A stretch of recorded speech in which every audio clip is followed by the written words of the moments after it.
자, 오늘 시편 15편은 다윗의 시인데요. 아주 다섯 절로 된 짧은 시입니다. 시인 다윗은 이런 질문으로 시작합니다. 자, 본문 1절을 다시 보시면 여호와여 주의 장막에 머무를 자 누구오며 주의 성산에 사는 자 누구오니까 그랬는데요. 이 말씀에 의지해서 주님의 장막과 즉 주의 장막과 성산에서 사십시오 이런 제목으로 하나님 말씀을 선포하고 함께 은혜 받고자 합니다. 여기 주의 장막과 주의 성산은 같은 뜻의 다른 표현이라고 할 수 있습니다.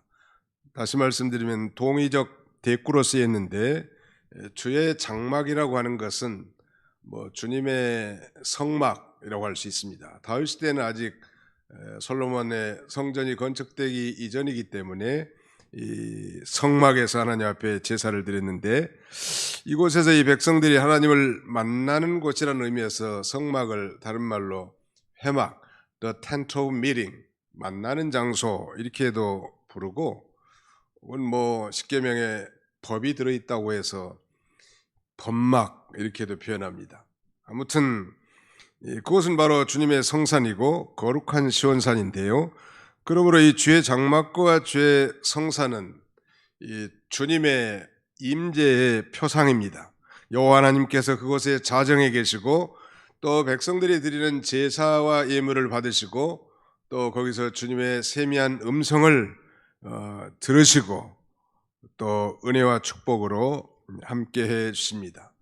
결론적으로 말씀드린다면 우리 그리스도인들은 즉 예수 그리스도의 피로 맺어진 하나님의 언약 백성들, 하나님의 새 언약 백성들은 이미 바로 이 주님의 장막과 주님의 성소, 성산에 이미 출입할 자격을 가진 자입니다. 오늘 본문의 말씀은 이렇게 지켜서 구원받고 천국 간다는 말씀이 아니고 이미 예수 그리스도를 믿음으로 구원받고 천국 백성 된 자가 주님의 장막과 주님의 성산에서 주님과 끊임없는 밀접한 친교를 통하여 말할 수 없는 그 위로와 기쁨, 평강을 누리는 삶, 아니 지상에서 살지만 천상의 영광을 누리고 천국 생활을 할 수 있는 자격자가 누구인가에 대해서 이렇게 질문과 대답의 형식으로 노래하고 있습니다.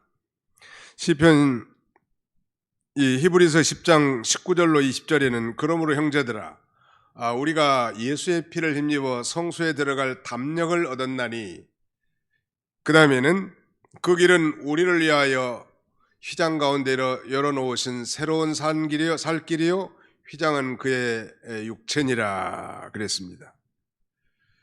여기 주의 장막을 어떤 영어 성경 번역에는 주의 성소 The Lord's Sanctuary 이렇게 표현해 놨습니다. 즉 주의 장막, 주의 성막은 곧 주의 성소고 그 장막과 성소는 바로 하나님이 임재해 계신 곳이란 말. 그러므로 주의 장막과 성산에서 살라고 하는 것은 늘 주님과 동거동행하면서 충만한 주님과의 교제의 삶을 사십시오. 이런 그 권고라고 할 수 있겠습니다. 신령한 영적 세계에서 하나님을 만나 뵙고 그분과 교통하는 영적 성소, 그 영광의 세계에서 과연 주님과 동행할 자는 누구일까요? 어떤 성도가 지상에서 주님을 모시고 영적 천국 생활을 할 수 있는가? 거기에 대해서 이렇게 노래하고 있는데 특별히 자기에 대한 관계뿐만 아니라 다른 사람과의 관계, 즉 이웃과의 관계, 그리고 하나님과의 관계, 또 이 재물에 대한 바른 태도를 가질 때 우리는 그런 영속적인 삶을 살 수 있을 것을 가리킵니다. 오늘 주보 순서지에도 바로 자기에 대해서 관계를 바로 하고 이웃에 대해서도 관계를 바로 하고, 중국 사람들은 관계를 관시라고 한다는데 그 굉장히 관계를 사회생활에서 중요한 덕목으로 여긴다고 합니다. 우리 그리스도인들도 자기에 대해서 바로하고 그 다음에 이웃에 대한 관계도 바로하고 더 나아가서는 하나님께 대해서도 관계를 바로하고 또 재물에 대해서도 우리가 관계를 바로 할 때 이런 영적 천국 생활, 주님의 장막과 성산에서 살아갈 수 있는 것입니다. 우리 고려 가요 가운데 청산별곡의 가사를 보면 이렇게 시작합니다. 사러리 사러리 사러리랐다 청산에 사러리랐다 머루랑 다리랑 먹고 청산에 사러리랐다. 이 청산이라고 하는 것은 그 나무와 풀이 우거진 푸른 산을 가리키죠. 단순히.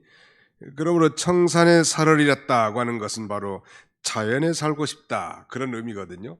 청산에 사러리했다. 뭐 사러리했다는 건 살고 싶다는 거예요. 그러나 이 19에서 청산은 단순히 자연을 의미하는 것은 아니고 이 청산이 도교의 신선들이 사는 비현실적인 세계인데 바로 청산에 사러리했다라고 노래하는 것은 바로 그 이상적인 그 세계에서 살고자 하는 표현인 것입니다. 세상에서 버림을 받았거나 세상에서 염증을 느끼고 살거나 그래서 자연으로 돌아가고 싶은 마음을 그렇게 드러낸 것이죠. 이 불신 세상 사람들이 현실 도피처 아니 세상의 염증을 느끼고 도피하고자 하는 이 삶의 도피처나 은신처 혹은 그들의 그 피난처를 의미한다고 할 수 있습니다. 오늘 그리스도인이야말로 청산에 사는 자가 아니라 저 성산에 사는 자요 주님의 장막에 사는 자가 되어야 합니다. 우리의 현실과 사건 여러 가지 형편을 고려하면 도대체 그렇게 살 수 없는 상황이지만 그럼에도 불구하고 우리는 예수를 믿고 구원받았고 성령을 받은 하나님의 자녀들입니다. 그러므로 그 영적 세계에 들어가서 주님을 모시고 사는 이 삶이야말로 현실을 초월한 그 신령한 영적 세계에서 우리 주님으로 말미암아 기뻐할 수 있기 때문이죠.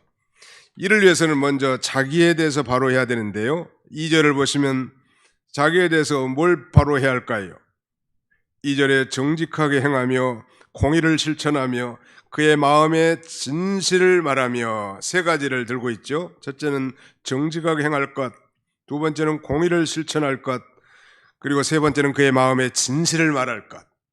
즉 정직과 공의 그리고 진실한 삶을 살라는 것. 여기서 이 정직에 해당하는 히브리어 탐임은 이 흠없는 책망할 것이 없는 그런 의미로 영어로는 blameless라고 합니다. 완전한 그런 의미도 있지만 이 완전하다고 하는 것은 완전 무결하다 그런 의미는 아니죠. 창세기 6장 9절에 보면 노아는 의인이요 당대의 완전한 자라 그랬는데 노아가 무슨 뭐 완전 무결한 자는 아닙니다. 그도 역시 부족한 점이 많이 있었지만 하나님의 기준에서 인간이 도달해야 할 도덕적 수준을 의미하는 것인데 책망받을 것이 없는 그런 정도의 의미라고 할 수 있겠습니다. 이스라엘이 범죄함으로 말미암아 두 쪽으로 나눠졌습니다. 북이스라엘 12지파와 남쪽의 유다와 베냐민 두 지파로 이렇게 나눠졌는데 동시에 이 남북조 시대에 두 개의 중대한 이 길이 생겼는데 하나는 다윗의 길이고 다른 하나는 여로보암의 길이죠. 다윗의 길은 한마디로 말하면 어떤 길인가 하면 여호와의 명령을 지켜서 전심으로 여호와를 쫓고 여호와 보시기에 정직한 일만 행한 길이 다윗의 길이에요. 정직의 길이에요. 반면에 여로보암의 길은 하나님의 말씀을 어기는 우상 숭배하는 그런 길이란 말. 유다의 역대 선한 왕들이 바로 이 다윗의 길, 정직한 길을 걸어갔고 하나님께서는 그와 그의 왕조와 그의 나라를 형통하고 평안하게 지켜주셨습니다. 정직하게 행한다는 것은 신앙 양심을 써서 말씀대로 바로 걸어가는 것인데요. 정직하게 행하는 자가 주님의 장막과 주님의 성산에서 주님과 동거하며 교통하며 살아갈 수 있는 것입니다. 성경은 여호와 하나님께서는 악인의 제사는 미워하시지만 정직하게 행하는 자의 기도는 즉 정직한 자의 기도를 기뻐하신다고 말하고 뿐만 아니라 정직하게 행하는 자에게 좋은 것을 아끼지 않으신다고 모든 풍성한 좋은 것을 공급하신다고 약속합니다. 자, 우리 성경을 한 군데 찾겠습니다. 뒤로 넘어가서 시편 84편 10절로 11절 시편 84편 10절로 11절 같이 한번 찾아서 통독하시겠습니다. 같이 읽습니다. 시편 84편 10절로 11절입니다. 시작. 주의 궁정에서 한 날이 다른 곳에서의 첫날보다 나은즉 악인의 장막에서 사는 것보다 내 하나님의 문지기로 있는 것이 좋사오니 여호와는 해요 방패시라. 여호와께서 정직하게 행하는 자에게 좋은 것을 아끼지 아니하실 것임이니이다. 주의 궁정에서 한 날이 다른 곳에서 첫날보다 나은즉 악인의 장막에 사는 것보다 내 하나님의 문지기로 있는 것이 좋다. 이 주의 궁정은 곧 주의 장막과 같은 말이에요. 악인의 장막에서 이 첫날을 사는 것보다 주님의 장막에서 한날을 사는 것이 좋다. 악인의 장막에서 행하는 일이야말로 육체적인 쾌락과 세상적인 향락을 누릴 수 있는 것을 의미하지만 주님의 장막, 주님의 궁정은 주님으로 말미암아 기뻐하고 즐거워하는 그런 영적 세계란 말. 거기서는 내 하나님의 문지기로 있는 것이 또 좋다. 이렇게 노래합니다. 하나님을 경배하기 위해서 성전 입구에 서서 들어가기를 사모하는 그것으로 만족한다는. 오늘 이 시대는 그야말로 정말 복잡하고 죄가 간영한 이 말세지말 시대인데, 이런 시대에라도 정말 우리가 주님의 장막과 주님의 성산에서 살려고 한다면 먼저 자기 자신과의 관계를 바로 해야 되는데, 그것은 바로 정직하게 행하라는. 그 다음에 두 번째는 공의를 실천하라는. 오늘 우리는 예수를 자신의 구주로 진실로 믿을 때 하나님은 우리에게 의를 선물로 주십니다. 그 의라는 것은 하나님이 인정할 만한 옳은 것, 영어로는 righteousness인데, 이 의를 선물로 주시고 이걸 신학적으로는 우리는 칭의, justification이라고 부릅니다. 그럼 우리가 하나님 앞에서 섰을 때 다 허물이 많고 불의한 것도 많지만 하나님 앞에서는 우리가 너는 의인이다 이렇게 인정받는 존재, 즉 하나님의 법정적 심판대 앞에 섰을 때 예수를 믿는 그리스도인들에게는 너는 의인이다. 우리 한번 따라합시다. 우리는 그리스도 안에서 하나님 앞에서 의인된 자들입니다. 좀 부끄럽긴 하죠. 불의한 생각, 불의한 것들이 참 많은데 하나님이 그렇게 인정해 준다는 것. 그래서 예수 믿는 사람들 바로 의의 예복을 이미 입은 자고, 아무리 세상에서 구제를 많이 하고 가난한 사람들을 많이 돕고 선행을 많이 했다 할지라도 예수 그리스도의 이름으로 하지 않은 그 모든 것은 다 더러운 옷과 같지만 예수 믿는 자에게는 하나님이 깨끗한 의의 세마포를 입혀주신 거예요. 그 더러워진 의의 세마포를 우리가 날마다 회개함으로 깨끗하게 빠는 것은 우리의 의무이긴 하겠습니다만, 바로 이렇게 법적인 의인이 됐으니까 이제 실제로 공의, 즉 의로운 삶을 실천하라는 것. 성경 말씀, 모든 성경 말씀은 다 의의 말씀이에요. 그러므로 하나님의 말씀을 따라 사는 삶이 공의를 실천한 삶이라고 할 수 있겠습니다. 하나님의 나라는 먹는 것과 마시는 것이 아니요 오직 성령 안에서 의와 희락과 평강이니라. 즉 하나님의 나라는 의의 나라요, 하나님의 나라는 의의 세계입니다. 그럼 우리가 한 주간 동안 불의한 생각과 불의한 삶, 불의한 말을 했다고 한다면 먼저 하나님 앞에 그것을 자복해야 할 것입니다. confession, 자백을 해야 됩니다. 하나님 앞에. 주님, 이런 부지부식간에 불의한 말과 불의한 행동을 했습니다. 아니 정말 다른 사람 알지 못하지만 불의한 마음과 생각을 품었습니다. 주님의 보혈로 우리를 깨끗하게 써주시고 의인답게 살아가게 하옵소서. 이렇게 기도하는 거예요. 그래야 여호와의 장막에, 여호와의 성산에서 거룩한 주님과의 이 교제의 삶을 살아갈 수 있는 것입니다. 다윗은 그가 의로운 중에 주님의 얼굴을 배웠다고 노래하고, 또 자신이 불의한 길을 걸어갔을 때도 여호와 하나님께서는 자기의 영혼을 소생시킬 뿐만 아니라 자기의 이름을 위하여 의의 길로 인도하셨다고 그렇게 노래하지 않습니까? 셋째는 그 마음의 진실을 말할까. 정직, 공의, 진실. 그것은 곧 자기에 대해서 하나님 앞에 바로 하는 것을 가리키는 것입니다. 진실을 말할 것. 진실은 우리 주님의 다른 별명이요. 거짓은 마귀에게 속한 것입니다. 마귀는 처음부터 거짓말쟁이. 동산에 말하자면 마귀의 사주를 받은 뱀이 찾아가지고 말이죠. 하나님의 말씀을 완전히 뒤바꿔가지고 우리 최초의 인간 하와와 아담을 속이지 않습니까? 바로 이 거짓은 우리 신자에게 어울리지 않는다는 것. 또 거짓된 삶은 우리 주님의 이 신령한 영적 교통의 삶을 방해한다는 것. 그럼 우리는 먼저 마음부터 진실해야 되고 말과 행동에 있어서도 진실해야 할 것입니다. 그 다음에는 자신의 관계, 즉 대기 관계뿐만 아니라 대타인 관계, 대인 관계를 잘 정립한 성도가 영적 천국 생활을 할 수 있습니다. 관계가 중요한 것 같아요. 거기에 대해서 세 가지를 말하고 있는데요. 3절, 그의 혀로 남을 허물하지 아니하고 그의 이웃에게 악을 행하지 아니하며 그 이웃을 비방하지 아니하며. 그의 혀로 남을 허물하지 아니하고, 옛날 개역 한글판 성경에는 그 혀로 말하자면 참소치 아니하고 이렇게 번역하고 있고요. 그러니까 참소, 행악, 비방, 이건 우리가 금해야 합니다. 이웃에 대해서는.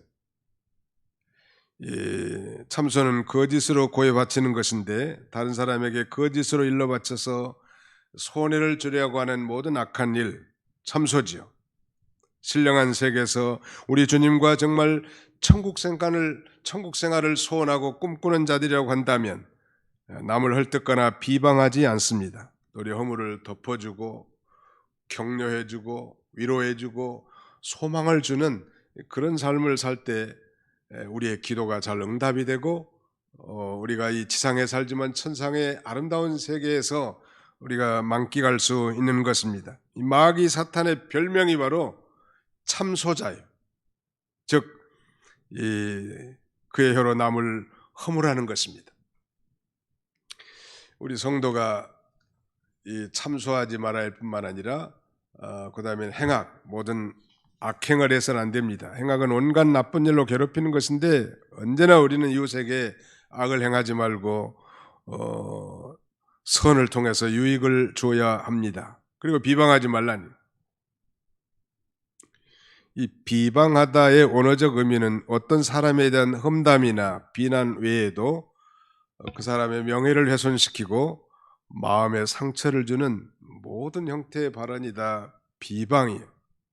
하나님께서 우리 사람에게 혀를 주신 것은 사실은 그 혀를 통해서 하나님 앞에 찬송하고 예배하고 하나님 앞에 감사하고 영광을 돌리기 위한 것인데, 그러나 그것을 가지고 사람을 비방하는 것은 어울리지 않습니다. 그래서 이 야고보 선생은 야고보서 3장 9절 이하에 이렇게 말합니다. 이것으로 우리 주 아버지를 찬송하고 또 이것으로 하나님의 형상대로 지음을 받은 사람을 저주하나니 한 입에서 찬송과 저주가 나오는도다. 내 형제들아, 이것이 마땅하지 아니하니라. 이 한 입에서 말이죠. 찬송과 저주가 나온 건 마땅하지 않단 말. 한번 더 합시다. 내 형제들아, 이것이 마땅하지 아니하니라. 아침에는 찬송하고 저녁에는 비방하고, 교회 안에서는 찬송하고 교회 바깥에서는 비방한다면 그건 이 그리스도인으로서 어울리지 않단 말. 여러분, 안 믿는 사람들도요, 신자들이 모여가지고 뭐 비방하고 이런 거 하면요 싫어해요. 그 사람의 전도를 받을 수가 없죠. 예수 믿는 사람이 저런다고. 그러나 도리어 그 사람이 없는 곳에서 칭찬해주고 격려해주고 이렇게 해주는 것을 오히려 듣기를 좋아한단 말이에요. 참성도라면 다른 사람을 중상모략하기 위해서 혀를 놀려대지 않는다는. 유명한 스펄전 목사님은 남의 허물을 말하는 입에는 마귀가 있고 또 그 말을 듣는 사람의 귀에도 마귀가 뒤따른다, 이렇게 말했는데요. 정확한 갈파 같습니다. 한번 우리 따라서 해볼까요? 남의 허물을 말하는 입에는 마귀가 있고 그 말을 듣는 사람의 귀에도 마귀가 뒤따른다. 그 말을 듣는 사람의 귀에도 마귀가 뒤따른다. 남의 허물 말하는 사람 입에 뭐가 있어요? 마귀가 있다는 말. 또 그 말을 듣는 사람의 귀에도 누가 뒤따라가요? 마귀가 뒤따라가요. 아예 그러니까 우리 입을 비방의 도구, 저주의 도구, 정죄의 도구, 비판의 도구로 사용하지 말란 말이에요. 하나님 앞에 찬송하고 다른 사람을 칭찬해주고 선한 말을 해주고 위로해주고 격려해주고 이것이 하나님의 자녀들에게 어울리고 이런 자들의 기도가 하나님께 상달되고 이런 자들이 천국생활, 영적 천국생활을 할 수 있을 것을 다윗은 그렇게 노래하는 것입니다. 우리가 하나님의 백성들은 특별히 비방하지 말아야 되는데 왜냐하면 우리 자신들이 다 부족한 자들이에요. 이 세상에서 자기가 제일 부족한 자인 줄 알면 돼. 부족한 사람이 어떻게 다른 사람을 판단하고 비방할 수 있겠냐는 우리는 그런 위치에 서 있지 않습니다. 오히려 우리는 하나님의 법을 준행할 위치에 있지 그것으로 판단하고 정죄할 위치에 있지 않습니다. 또 우리가 남을 비방하기 어려운 형편들도 있는데 그것은 우리가 비방한다는 것은 다른 사람의 행동이나 그가 발설한 말을 붙들고 비방을 하는데 그가 말한 동기라든지 의도를 알 수는 없잖아요. 나타난 모습, 사람은 외모를 보고 판단하는데 나타난 모습이나 이미 발설한 말로 우리가 비방하는데 그 사람이 그렇게 행동하고 그 사람이 그렇게 말한 진정한 의도를 우리가 전혀 알 수 없는 거예요. 그런데 그거 나타난 것만 가지고 물고 찢고 비방하는 것은 우리 그리스도인들에게 결코 어울리지 않고 이거야말로 하나님의 영광을 가리고 교회에 손해를 주는 그런 행위인 것입니다. 결코 영적 천국 생활을 감당할 수 없는 것이죠. 누릴 수 없습니다. 주의 이 장막과 주의 성산에 거할 수가 없단 말이에요. 그 다음에 이제 세 번째는 하나님께 대해서도 관계를 바라는 대신 관계. 하나님과의 관계. Get your relationship right with your God. 하나님과의 관계를 바로할 것. 참된 예배에 참여해서 주님과 영적으로 교통하고 영의 자유와 생명 그리고 영의 부여함을 누릴 자는 여호와 하나님과의 관계를 바로 행하는 사람인데 여기는 역시 또 세 가지를 제시합니다. 4절에 그의 눈은 망령된 자를 멸시하며 여호와를 두려워하는 자들을 존대하며 그의 마음에 서운한 것은 해로울지라도 변하지 아니하며 그랬습니다. 첫째가 망령된 자를 멸시하라는 거예요. 이 망령된 자라는 건 하나님 앞에 옳지 않는 사상을 가지고 헛된 말과 행동하는 사람. 어떤 사람이 망령된 자일까요? 우상을 섬기면서 하나님이 없다고 하는 자들.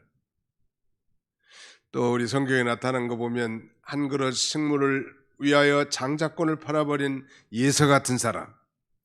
기독교를 이용해서 자기 이익을 추구하는 사람. 예배를 멸시하는 사람. 심지도 않고 거두기를 원하는 사람, 마치 그 한 달란트 받은 사람처럼 말이죠.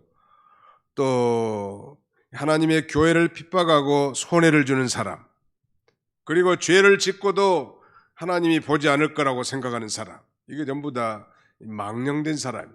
하나님은 우리의 일거수일투족을 다 감찰하시고 우리의 마음에 숨은 그 동기까지 다 아시는 하나님이신데 그 하나님을 불신하고 망령된 행동한 사람들은 가까이 하지 말라는 거예요. 친구하지 말라는 거예요. 잠언 17장 15절에 보니까 악인을 의롭다 하고 의인을 악하다 하는 이 두 사람은 다 여호와께 미움을 받느니라 그랬고요. 율법을 버린 자는 악인을 칭찬하나 율법을 지키는 자는 악인을 대적하느니라 그랬습니다.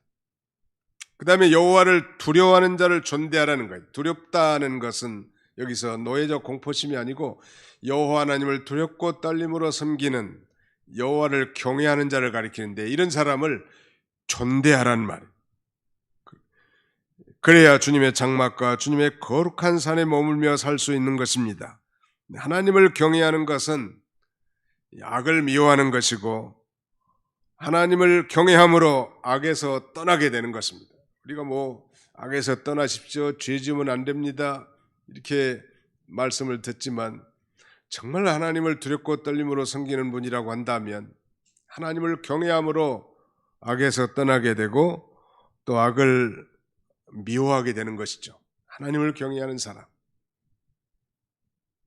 솔로몬은 그가 성령으로 기록한 전도서 말미에서 이렇게 결론을 냅니다. 일의 결국을 너희가 다 들었으니 하나님을 경외하고 그 명령을 지키라. 이것이 사람의 본분이니라.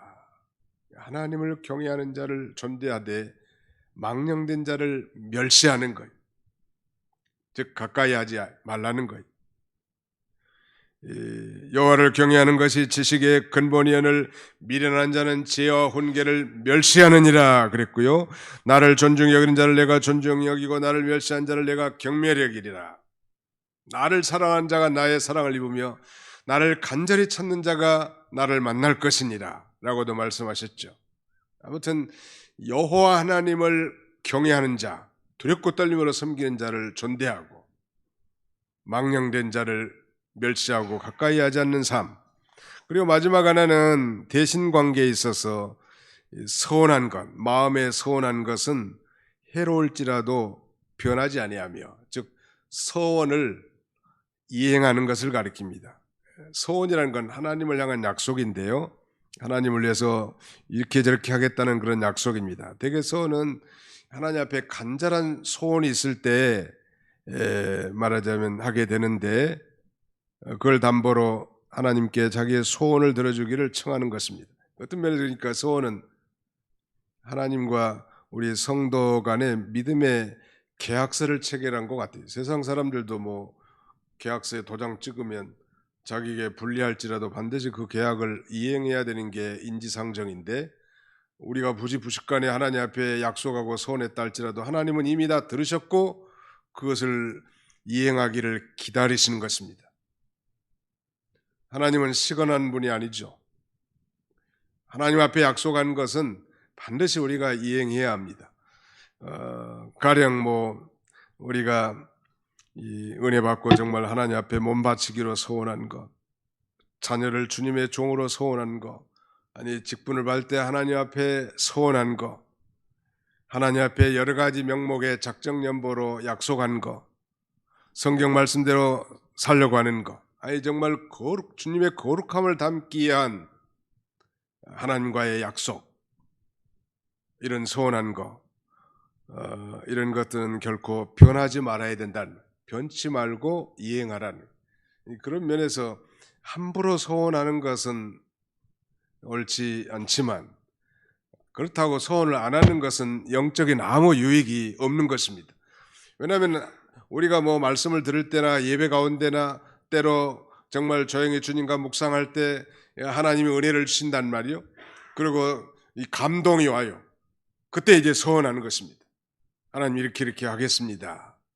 그래서 그 소원을 잘 이행할 때 하나님이 신령한 은혜에 참여하게 하는데 그 감동이라는 게 쉬 사라져버려요.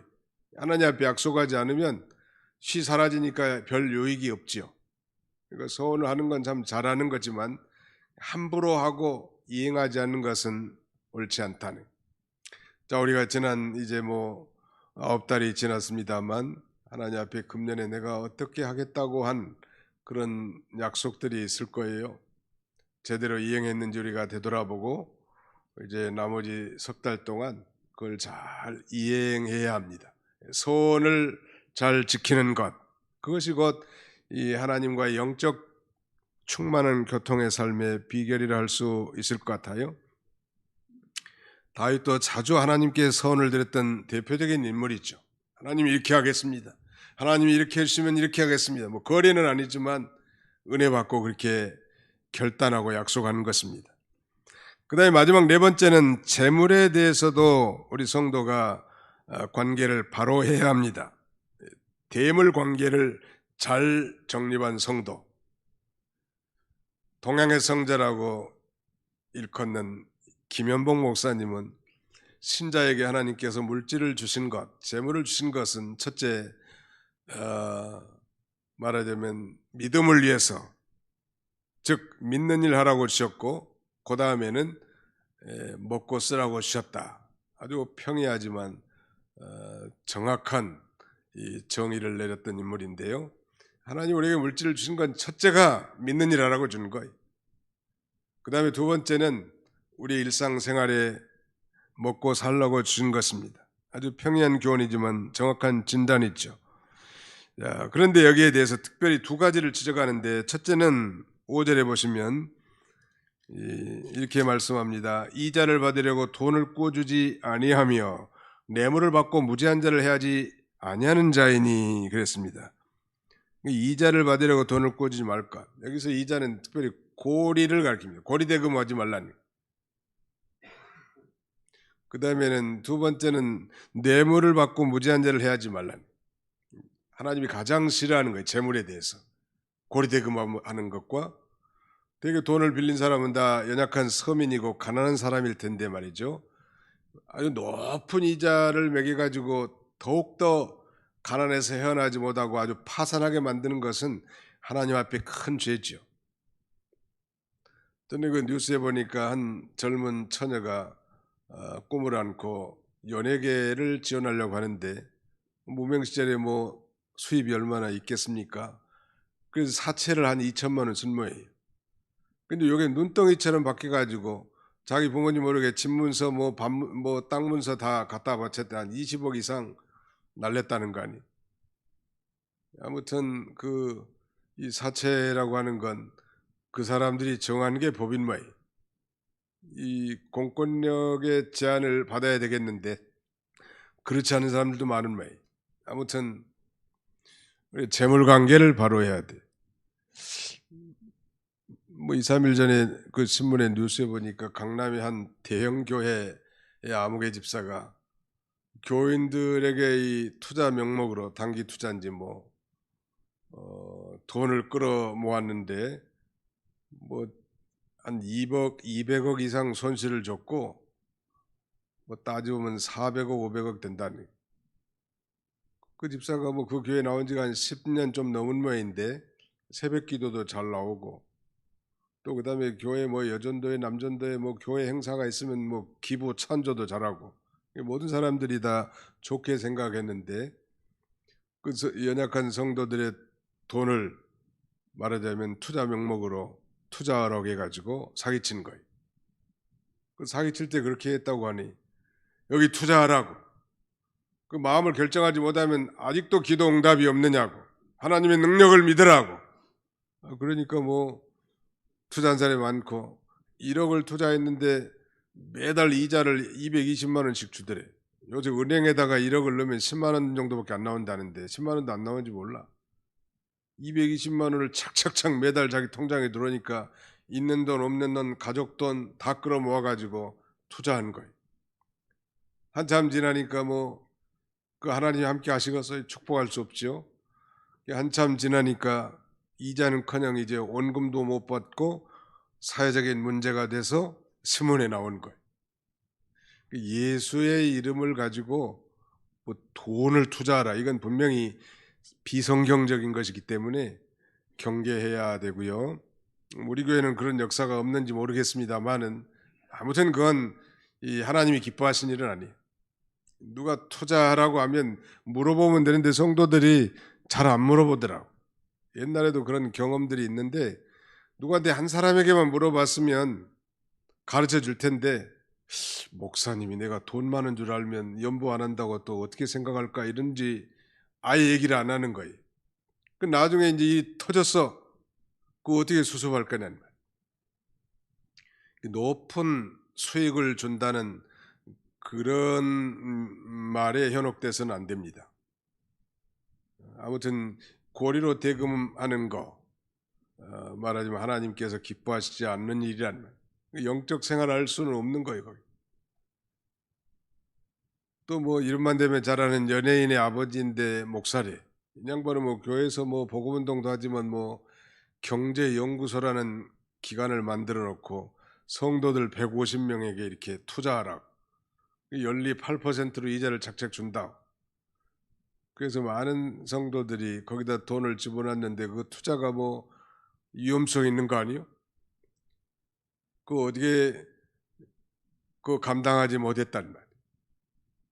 아무튼 이 재물에 대해서 우리가 바른 관계를 갖지 못하면 영적 생활에도 파탄 날 수 있습니다.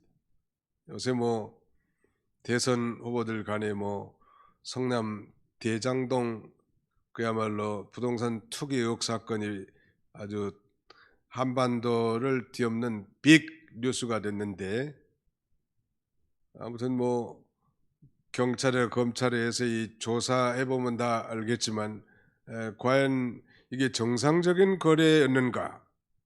어느 사람은 뭐 자기 아들이 뭐 퇴직금을 한 50억 받았다고 그래. 6년 근무하는데. 무슨 젊은이들이 정말 과연 이런 사회의 공정을 믿겠냐는 말이에요. 또 뭐 몇백만 원, 몇천만 원 투자했는데 뭐 몇백억, 몇천억을 이렇게 배당을 받았다는데 그 초과 수익에 대한 제한도 없이 일이 이루어졌는데, 이건 상당히 정말 정말 치욕스러운 일이에요.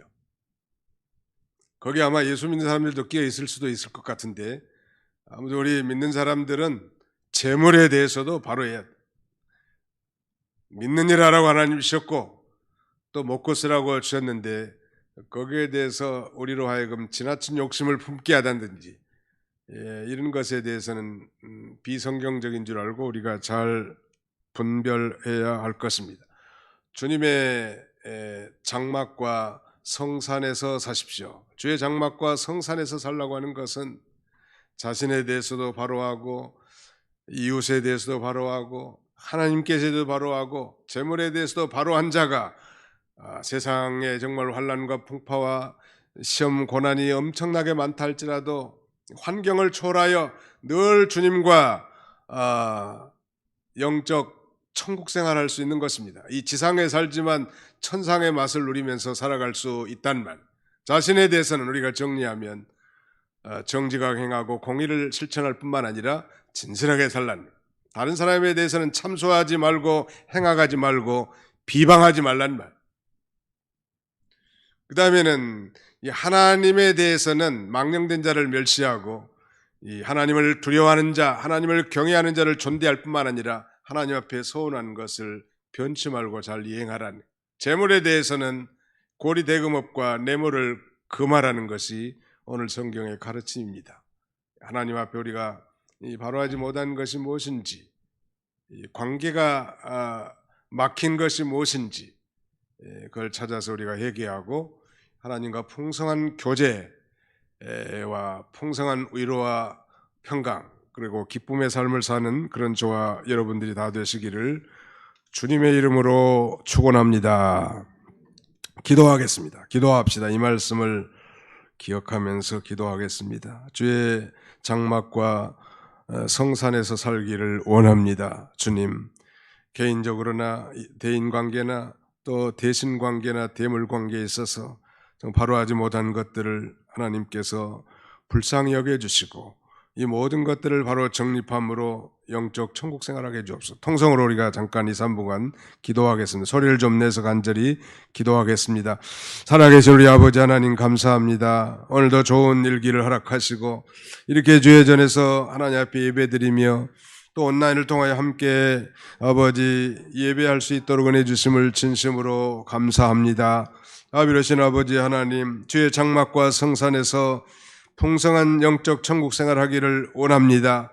이를 위해서 우리가 정직하게 살고 공의를 실천하며 진실한 삶을 살 뿐만 아니라 이웃에 대해서는 참수하지 말고 행악하지 말고 비방하지 않게 해주시고 아버지 하나님 앞에 참으로 망령된 자를 멸시하며 또 여호와 하나님을 두렵고 떨림으로 섬기는 자를 존대할 뿐만 아니라 하나님 앞에 약속한 것은 참으로 해로울지라도 잘 지키게 해주시고 재물에 대해서는 별리로 대금치 아니할 뿐만 아니라 또 뇌물을 아버지 금하는 것을 하나님께서 가르쳐 주셨사오니 이러니 거룩하고 분별된 삶을 통하여 날마다 우리 주님과 동행하며 주님과 교통하며 신령한 영적 생활, 풍성한 생명의 삶을 살아갈 수 있는 우리 모두가 다 되게 주시옵소서.